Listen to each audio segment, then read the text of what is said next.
LGR, London Greek Radio. Hello and welcome to All About Autism, our monthly charity show here on London Greek Radio, aimed at helping us all to understand autism better so that we can create a better society for autistics and the whole autism community. My name is Dr. Chris Papadopoulos. I'll be your host for the next hour. I'm a father of 2 autistic children, the founder and lead of the London Autism Group charity, and I'm also a principal lecturer in public health at the University of Bedfordshire. Today, I'm joined by my lovely co-host and charity volunteer, Ellie Kolatsi. Hello. How are you doing, Ellie? Good. Welcome back. We're missing Sophia today. Big shout out to her.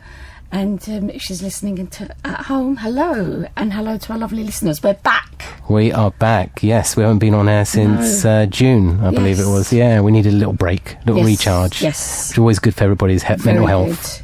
Yes. Yes, so, how was your summer? Great. Had a good break. It was very nice. As you say, recharge the batteries is absolutely necessary. How was yours? Mine wasn't so great. Unfortunately, I broke my ankle, so I'm sitting here with a couple of crutches and an orthopedic boot that I have to be in for a couple more weeks. It wasn't even a good story as to how I broke my ankle. It was somewhat... Do tell. It wasn't as unheroic as you can get. Essentially, I was walking my brother's dog, doing him a favour because he'd gone on holiday. Big dog, actually. Lovely, lovely dog, but big, much stronger than me. He saw something he didn't like. He pulled. I fell. I heard it crack. And that was it. Ouch. Simple as that. Embarrassing. Pain. Yeah. But anyway, it's good to see you. On the mend, and you're yeah. here. Yeah. I'm so here, you made yes. it. I made it. I got up the stairs, no problem. Yeah, great to be here again and lovely to see you, Ellie. So, as listeners may know, on each monthly episode, we focus on a different topic connected to autism, and today's show is going to be about getting back to some of the basics with the understanding of what autism is and isn't, and we'll also be talking through some of the main myths and misconceptions. I think that's a nice way to get back on track. Yeah. Remind our listeners of some of the key basics, but actually maybe the most important things. So, if you have anything you'd like to ask or share that we can read out and discuss live on air, such as any questions or comments, please don't hesitate to get in touch with us. You can text us at any time on 0737 661 1033. That's 0737 661 1033. We'd really love to hear from you, and I literally have the phone next to me and we're looking out for messages, so please do text in if you have any questions. So, before we get into it, the All About Autism team would like to say a big thanks to all of the lovely feedback that we've received so far about the show. It's so great to hear that we're having an impact and that the show has been so well received by the community. That's right, Ellie, isn't it? We've been having some nice feedback. It's really nice, yeah. Yeah. It's always good to hear from the listeners.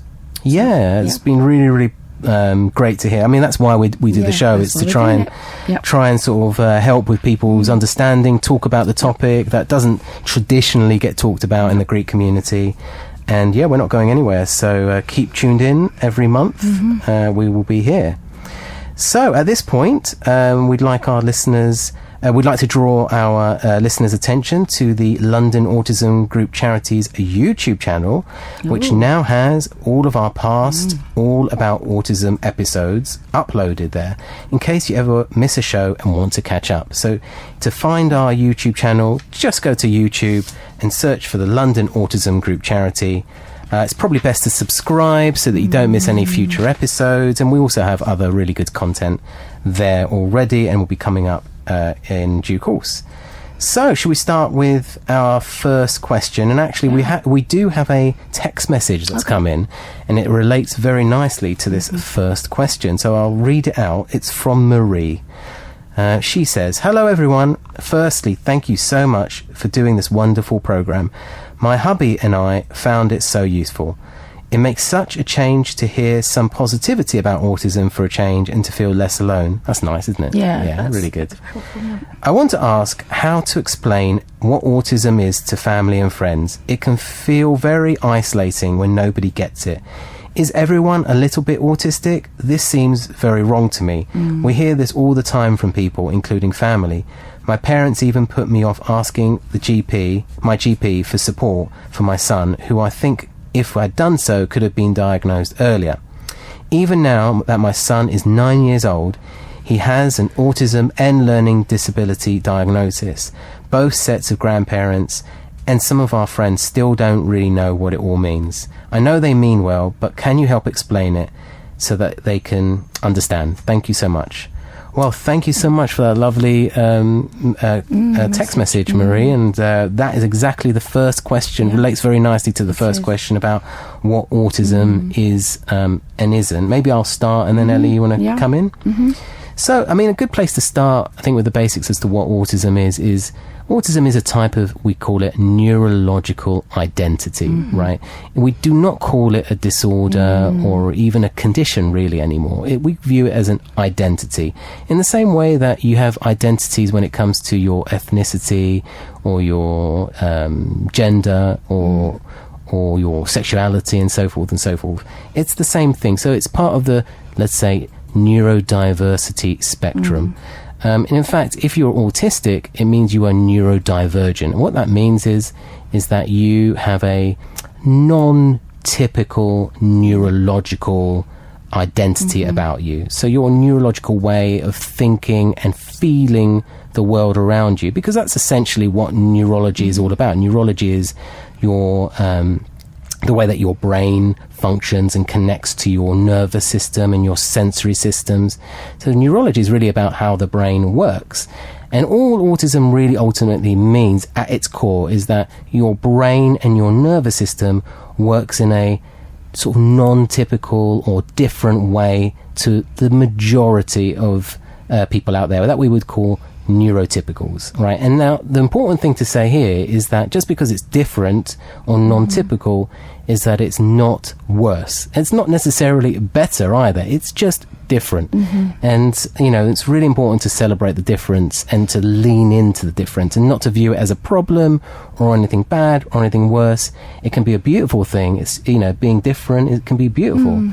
So that's somewhere important to start. What would you say about that, Ellie? Yeah, I think the language that we use is really important. You say that it's a label. I think, again, talking about celebrating difference is really important, and the lack of knowledge that people have perhaps could perceive it as something negative.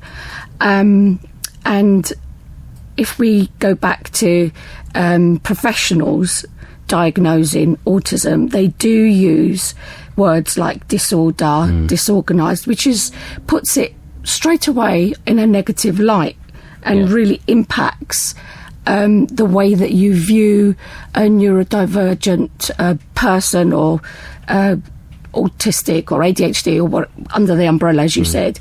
And also, you know, the language can be problematic, so it's really important that we straight away think of it as a part of an identity, and the way that we use positive words in relation to autism and neurodivergence. And there's a lot of misinformation out there, which is, you know, if you Google it, it's negative. And professionals do use negative language, and parents do tend to use it too. So it's important that we get back on track and you celebrate the importance of positive language in relation to neurodivergence. Yeah. And, you know, I completely agree with everything you've said. And, you know, we don't want to ever sort of blame people for having that language, by the way. I mean, we all have to start on a journey of understanding. And, you know, it could very well be that your initial understanding of autism is quite negative. And, you know, I can't really blame you, really, because we've been brought up in this world to think in that way. And that's why you're right, Ellie, you know, that we need to keep talking about it with the right language so that, you know, our sort of daily understanding about what autism is and isn't shifts. I mean, that's the only way to do it, to just keep talking about it in the right way and replace it with the wrong ways. Do you know what I mean? Yeah. So, totally agree on all of that. So just a couple of other quick things as to what autism is, and then we'll move on to what it isn't. So just in terms of the usual areas that diagnosticians look at. So, you know, how will they be able to tell if somebody is autistic or not? Usually the way, what they'll look at is, they'll look at sort of differences in sensory processing. They'll look at differences in something called executive functioning. And then they'll also look at something called social communication and interaction. And I think it's just useful to briefly touch upon these three things. So sensory processing, we talk about that quite a lot on the show already, but that is essentially the way that we really process the world around us. I think if you think about it, the way that we interact with the world around us is always through our senses, isn't it? And absolutely, and how we experience the world. Exactly, it's all of our experiences and the way that we feel the world is down to our sensory processing. And there's so many different senses that we have. It isn't just, usually people just think of the traditional, the five senses, but actually there's so many. So for example, there's something called proprioception, which is the sense of one's place in space, which is something that autistic people sometimes do struggle with. And what you'll see is, so for example, you might have an autistic person who, or it could be non-autistic with proprioception issues, who, for example, lean into a table. So instead of, for example, just standing still, what they might do is lean onto a table or lean against the wall. Yes. Or just essentially sort of move around or maybe rock around a bit in order to sort of get a little bit of input to find where they are in the space around them. And so that's an example of a sort of non-traditional sense that we sometimes don't think about. So there's the sensory element, and what they'll look for is whether or not somebody is very sensory seeking, more so than perhaps typical people, or very sensory avoidance. They're not coping very well with it. Or it could be what we call a spiky profile. So it could be a bit of both. And not as much balance, let's say, as the typical sensory profile. Then you have something called executive functioning. So executive functioning is essentially somebody's ability to think through and plan ahead the day that is facing them, the day or the week, time ahead. And this is really important for our lives. Do you know what I mean? Like if we're able to sort of factor in some uncertainty, or so if we think to expect that our day may or may not go the way that we plan, that can help us sort of really cope with that uncertainty. But a lot of autistic people can struggle with uncertainty, and if something goes off their routine or what they predict that's going to happen, and something happens that they just weren't expecting, that can cause them, let's say, a lot more anxiety than perhaps neurotypical people traditionally, because they struggle a little bit maybe with executive functioning potentially. Any views on that? One thing that's kind of sprung to mind, one metaphor that I use with my son about something unexpected happening is a firework in the day. So if we can plan as much as we can, but life happens and some things you can't plan for.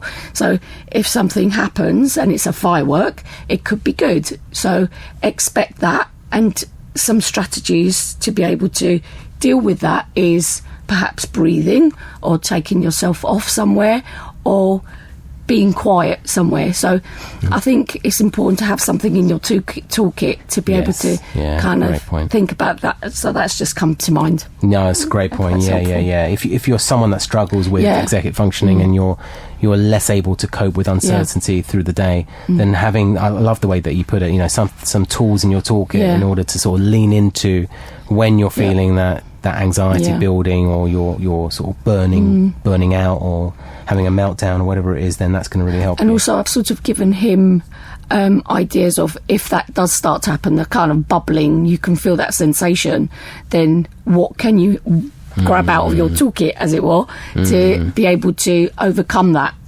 It's important for him to recognise that this is going to happen. What do I do? So giving him ownership and control of what can I do with that. Is there anything specific that worked for your son very well? He does lots of breathing, and he, if he's able to, watches his favourite programmes. That's why it's so useful. The comfort and familiarity of something. That's why it's so useful to lean into the sort of so-called special interests or the the passions, a better way of putting it, because that could be a really good way of redirecting and favourite food helps. Lean into the sensory stuff as well. What works for them. So it isn't a completely losing battle. No. Do you know what I mean? There are toolkits. Not to mention social stories and visual timetables to help That's understand. just one way. My experience. Yeah. And then lastly, the social communication and interaction parts of it. So these two often kind of go hand in hand, but they're not exactly the same. So social communication is, how we communicate, in terms of usually like verbal or non-verbal language, and a lot of autistic people do have delays when it comes to verbal communication in particular. I mean, my son was significantly delayed with his language, and in fact he kind of eventually learned to talk, but in his own way, not in a sort of, let's say, typical way. So when you speak to him today, he can hold a nice conversation, but you can tell the way that he's constructed his language and the way that he's kind of processing the words and understanding verbal language is different or not typical. Do you know? But ultimately, it does still work. Yes, and do you the way that you ask a question or the way that you give him the space and the time to be able to process what you're saying, really important. Is really important. Yeah, if you interject too quickly, so do you know what I mean? This is something that's really crucial for him actually, where if he's, it may seem that he's finished talking, do you know what I mean? But you just give it an extra few moments at least, and actually he was only halfway through. And if you interject too early, then it can cause a little bit of stress, because who likes to be repeatedly interrupted? Do you know what I mean? Absolutely. So that is actually a great point. So again, I think that's important to think about how we communicate. And giving people the space and different styles of communication. Just because even people who are non-speaking, you must also give them the tools to be able to communicate in whichever way. So it's being thoughtful and considerate 100%. about the way that we everyone processes things differently. So I think that's a crucial point. 100%. Just on that point about communicating in a different way, of course, non-verbal communication, and there's a whole spectrum of communicative techniques in the non-verbal realm. And I mean, obviously, we lean in as a society on verbal communication, but non-verbal communication is also very, very valuable. I think it is perhaps not thought about or appreciated or valued as much as it could be. Actually. And then social interaction is really the way that we use that language or not in order to interact with the people around us. I mean, and that could be kind of the way that we're, looking at each other, like eye contact, or where we position each other, or sharing things, or this kind of back and forth that you and I are having. And that's complex. That's complex. I mean, there's loads of variables going on there. I think that eye contact that you're referring to is really important, because some do have eye contact and some don't.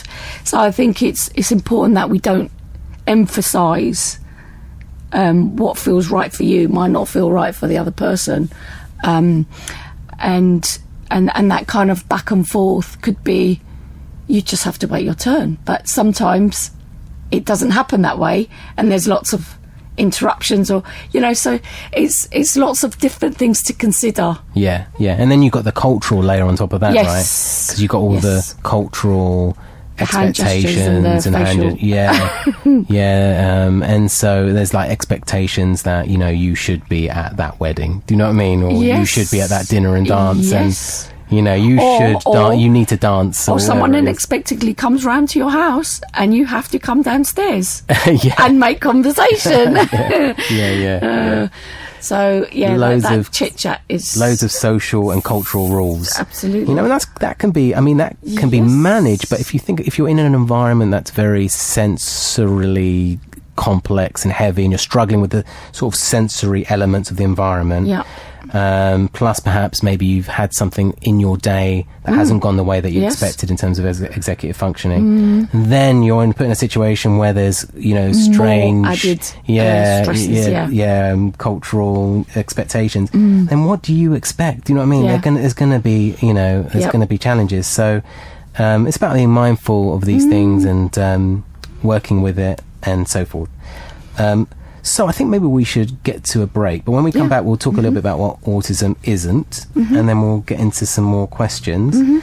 But before we get into our first break, just to say again, if you do have any questions or points of views, please, listeners, do feel free to ask or share those questions, and we can discuss them live on air. You can do that by texting 0737 661 1033. That's 0737 661 1033. Welcome back, everyone. Quick reminder to listeners that you can text us on 0737 661 1033. If you'd like for us to discuss your questions or share your thoughts, we'd really love to hear from you. So just before the break, we were talking about what autism is, and now we'll get back to what it isn't. So over to you, Chris. Oh, thanks, Ellie. Just a couple of things about this, because I think it is also important to distinguish what it isn't, because sometimes it does get confused with a couple of things. So one thing in particular is learning disability. Yeah. So, it is important to understand that autism is not a learning disability per se. Yeah. But it can often be kind of co-occurring. So, many autistic people could very well have some type of learning disability, but you could have autistic people that don't have learning disabilities, or people with learning disabilities that aren't autistic. So, for example, I was watching a movie last night called Forrest Gump, classic movie called, Forrest Gump. And Tom Hanks' character, Forrest Gump, he plays somebody with a learning disability to some extent. That's his character, if you don't remember. Yeah. But he's not autistic, as far as I can tell anyway, or how as far as it's presented. So you, of course, can get those people who aren't both, let's say. So that's important to distinguish. Would you agree with that? Yes, completely agree. Yeah, I think that's an important point, actually, because you can have one without the other and both. Yeah. And that's fine. Absolutely fine. Yeah. It's the same thing with mental health. That's the other one I just wanted to point out. So, autism is not a type of mental health. That often gets very confused by professionals as well. As I said earlier, autism is a neurological identity. Mental health is mental health. I mean, everybody has mental health. Has that. Yes. So, of course, autistic people have their own mental health, whatever that may be. Yeah. Unfortunately, research does tell us, as we've talked about on this show many times previously, that they tend to be quite vulnerable to poor mental health because of all of the stigma and discrimination, not because they're autistic per se. Yeah, I think that's really important because, as we said, with the problematic language, and it could be referred to as disorganised or a deficit, then that feeds into the negative narrative, which disrupts your self-esteem and your mental health. If you're being the connotations attached is negative, then that's a kind of that's horrible. Yeah, 100%. Yeah, language is so important. Yeah. And that's the same for mental health, isn't it? Yeah. I think we've come a long way, even in the Greek Cypriot community, when it comes to mental health, really. I think so. We talk about it a bit more. Still a fair way to go, though. Yes, yeah, 100%. And of course, it depends on where you are. Yes. I mean, in London, we're in a slightly better place than we are in other parts of the world, perhaps, when it comes to understanding mental health. But the key point here is that autistic people, of course, have mental health, or they may have fantastic mental health, they may have mental health problems, but they are not the same thing. They are, of course, connected, but they're not the same thing. So autism is not mental health per se. Okay. Is there anything else that we should add about that, or should we move on as to what autism is? Covered it. Yeah. Okay, well, hopefully that gives a good breakdown as to the key aspects of it. Yeah, so I was going to ask you, Chris, is it true to say that there are more autistic people in society today than ever before? Yeah, so I get asked this question quite frequently, you know, there's so many autistic people these days, what's that about? And the sort of tentative kind of implication of that is often, you know, something is causing there to be more autistic people today than previously. You know, what's going on? Is it something in the in the water or whatever? Yeah. And that's just simply not true. You know, there's no evidence to suggest that there are today more autistic people than there were 20 years ago or 50 years ago. There's zero concrete evidence to suggest that. However, there are more autistic people that know they're autistic than previously. Yes. So previously they would have been autistic, but not know it. So they, you know, it wasn't sort of flagged or picked up. And so it just seems like there are more autistic people today than there were previously. I mean, that is the reason for it. And I think also the fact that we're here talking about it, number one. Number two is the awareness, and also the more we talk about it, the less it's stigmatized, and it kind of becomes like a normative language that you can just say, hi, how are you? And it's just kind of normalised in your day-to-day language. I think that's really important. It doesn't mean that everyone is autistic. It's just that there's a lot of awareness. There's more TV programs. Yes. And there's general more kind of media spotlight on it, a little bit more social attention. Not all great, is Not it? all good, no. But it's talked about more compared to what it was previously. And again, that gives this sort of false sense that, there's more autistic people than there are today. But that's, like you said, not true. That's just down to the fact that we're talking about it more. Yeah. And it's the same thing. Sometimes people ask me, is it anything to do with ethnicity? You know, are there more autistic people who are English or whatever? And again, there's no evidence to suggest or to state that it's linked to ethnicity. You know, so you know, it's kind of sad really to think about some kind of some of the poorer countries in the world that are quite far behind when it comes to understanding autism, or don't have the services in place, and knowing that actually there are just as many autistic people out there that need the compassion and acceptance and support, but they're just not getting it because they're that far behind when it comes to talking about autism, as you said, and just general understanding and so forth. So there's no reason to believe that there's more or less autistic people in other countries or in other ethnicities. It's just, again, down to different levels of understanding and progression, I would say. And I think it's important to kind of hone in on the Greek culture. I think thanks to LGR for giving us this space to be able to talk about it every month and come on here and be able to discuss it and interact with the listeners and having a good feedback from it, actually.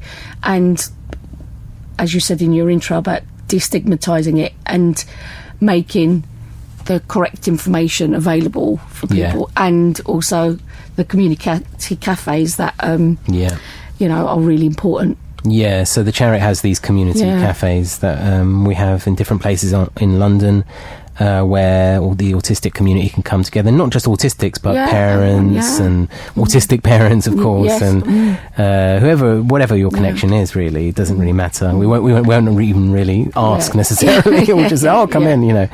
But anyway, all of the details about those are on our website. Just search for London Autism Group Charity and you can find them, and the connection element and feeling less isolated. And that connects back to that text that we got, who said that, you know, she can feel quite isolated, Marie, in her text. So these kinds of things are really useful. I think actually, since we're talking about these kinds of questions, what about the question of whether or not the misconception that autism is more of a male thing? Have you got any thoughts on that, Ellie? Well, what springs to mind in that is Rain Man, that sort of film where it's a white male depicted as a kind of savant, which is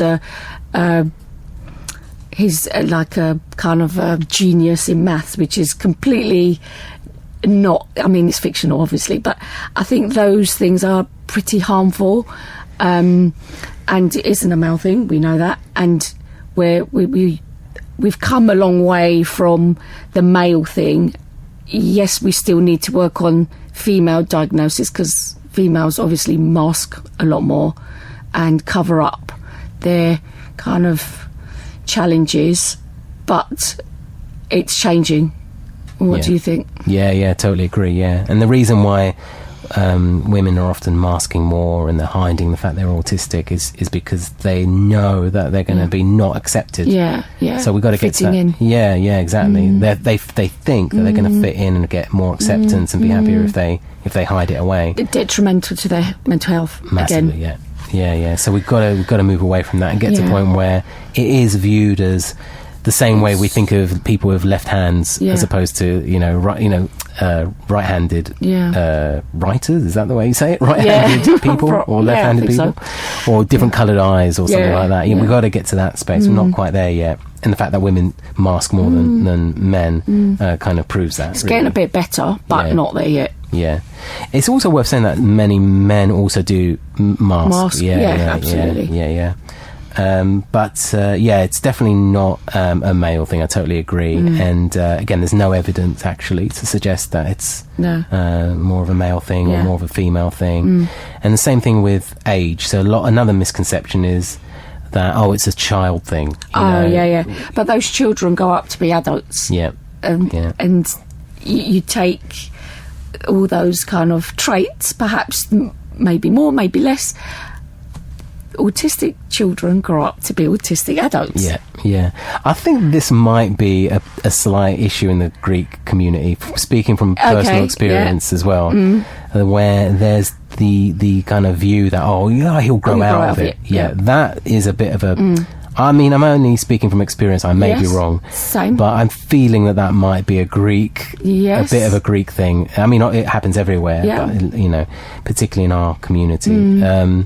And that's just really not great to say. It's not true. And unhelpful, actually, because if you're struggling and you need some help, as that text said, you really need the strength and the perseverance to actually knock on those doors and say, I do need help. My child is presenting with X, Y, and Z. I need some help. Exactly. So having someone say, don't worry, they'll grow out of it, is not helpful. No, it definitely made me feel quite a bit worse when people would say that, because it's like, oh God, I have to fight them as well. Do you know what I mean? Yeah, it's and like, it's they don't get it. dismissive of actually, this is my reality, this is my experience, and you're not listening. Yeah, we've got to think of it a bit like eye colour or sexuality. You don't grow out of sexuality. You don't grow out of a eye colour. You are what you are. Yeah. Do you know what I mean? And we should just lean into that. That's where we've got to get. One more question before we get to the break, Ellie. Yes. And that is, what are your thoughts about the myth that autistic people don't have empathy or theory of mind? Because that's another big misconception, isn't it? Yes, this is a biggie, but I'm going to try and condense it. So the theory of mind, or mind blindness, as it could be also known as. So it goes back to the problematic language of having a deficit in the ability to kind of guess the thoughts and processes and intentions of other people. So, I could be thinking, what are you thinking now? I'm not sure. So the cognitive empathy of perspective taking. So I can say, in my experience, my son will totally have the thinking of what he'll walk into the room and understand your facial expressions are really visual, the tone of your voice, how you present, even the way that you're standing. He will computate all of those things, and he will think that there is something wrong, so he will ask you. So I think that is the lack of empathy, I think, it just blows it out of the water, to be honest. And Damien Milton's theory of double empathy, his extensive research suggests that autistic people do not lack empathy. Autistic people experience the world and express emotions differently to non-autistic people. I think that's really important to say, because we are all different. Yeah. And it goes back to having the compassion and the time and the patience of allowing that person to be who they are. I think that's really important. And also, non-autistic ways of communicating are seen as typical. So who's to say that you're communicating in the right way? Questions, open speech marks. So the unexpected ways of autistic communication and empathy are seen as different and incorrect, perceived as. So I think it's important to kind of come away from that thinking of there is no empathy. That's not true at all. No. And I think Damien Milton, that double empathy is brilliant. If you go on YouTube and you Google that there's some brilliant clips, and his research is great. So. Yeah, I've had the pleasure of meeting him a couple of times. Yeah, really wonderful guy. Yeah. So I totally agree with everything you said. I just want to say one more thing, going back to the empathy thing. And actually, not only is it a misconception they don't have empathy, it's also probably true that they have maybe a little bit too much empathy. Absolutely. And in fact, going back to what diagnosticians look at when they're trying to figure out who's autistic and who's not, and I was talking about sensory differences, executive functioning and social interaction communication. For me, when I'm thinking about who is and isn't, right, one of the biggest markers for me is hyper-empathy. That's always a giveaway for me. Somebody's very, very, very empathetic to the point where if somebody is upset about something, then they can get really, really upset and can't regulate visceral, that. Isn't it? That's right. That is often a sign that they're autistic, not the lack of empathy. Yes. Not at all, no. So if anything, it's the other way around. It's the other way around, absolutely. They have what we call hyper-empathy. I actually do think that is a major sign of autistic people that gets overlooked by traditional diagnostic means. Yes. But when I meet people, that's something I look at. Yeah. Great. Well, now it's time for another short break. A reminder that if you'd like to ask us a question to discuss live on the show, please do text it through on 0737 661 1033. That's 0737 661 1033.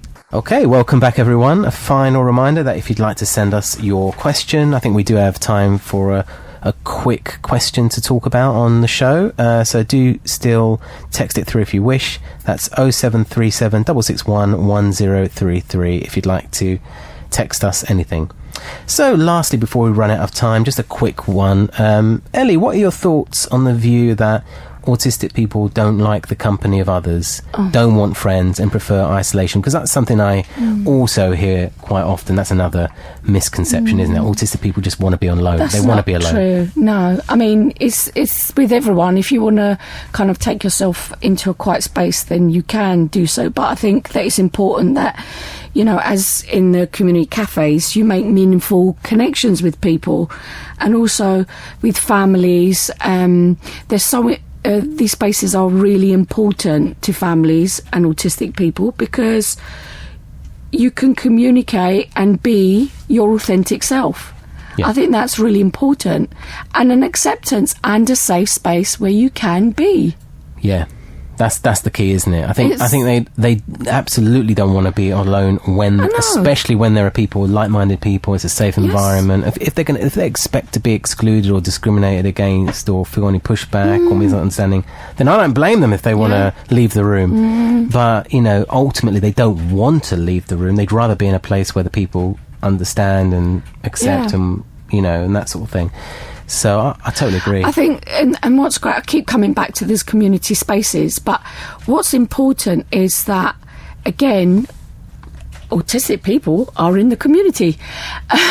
So, you take yourself in a safe space and you can stay as long as you like. You can talk, you can not talk. And it's that non-judgmental space where you can just be yourself. Yeah, it goes back to that point we were talking about, social expectations when it comes to social interaction and communication.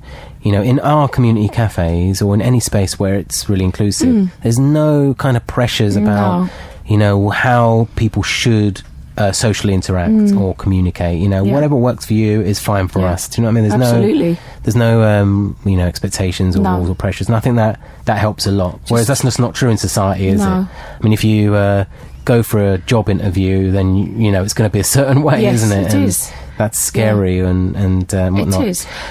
Yeah. No, I was just going to also say that it's important to remember that there's a big difference between loneliness and aloneness. Yes. Because a lot of people everybody likes from time to time to have some aloneness, to be on their own and just to, put the telly on or gather, just a little bit of peace and quiet. Aloneness is underrated, I think, massively. But that's not to say it's the same as loneliness, because loneliness is when you want the company of others, you want the interaction, you don't want to be alone, but you find yourself alone, and you have that rejection, and loneliness is just poison for your mental health. Yes, it is. And sadly, a lot of autistic people do find themselves lonely. The research does tell us that it's because of all the exclusion and misunderstanding and so forth. I think that's another really clear misconception, isn't it? Yes. All right, well, I think we're coming up to the end of the show. Look at that, 2 minutes to 8 only left. Already.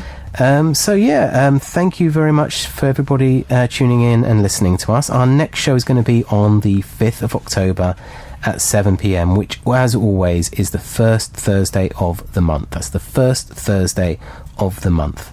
I'd also like to remind you to pop into one of our charity community cafes to meet our community if you wish to find support and connect with others. Currently, we have community cafes in Southgate, Islington, Ealing and Woodford. In fact, the Southgate one is this Sunday. Yes, this Sunday. Sunday afternoon at 1 p.m, is it? Till 3, I can't remember now, 1 p.m. All the details about when and where our community cafes are can be found at our website on londonautismgroupcharity.org. That's londonautismgroupcharity.org. And a reminder that you can find the recordings of these episodes on our YouTube channel, which you can find by searching YouTube for London Autism Group Charity. Thanks again to my wonderful and lovely co-host, Ellie. Also, thank you to the amazing Tony Neofidu, who's always working in the background, helping us do this show. Also to James Gordon for his editorial input, and of course all of you lovely listeners. Yes. Thanks a lot, Ellie. Looking forward to Sophia coming back and sitting next to me. Feels a bit empty here. So yes, we'll see you all, if you can make it on Sunday, if not next month. Thanks a lot for listening. Have a good month. Thanks. On FM, on digital radio, on your mobile and online. This is London Greek Radio.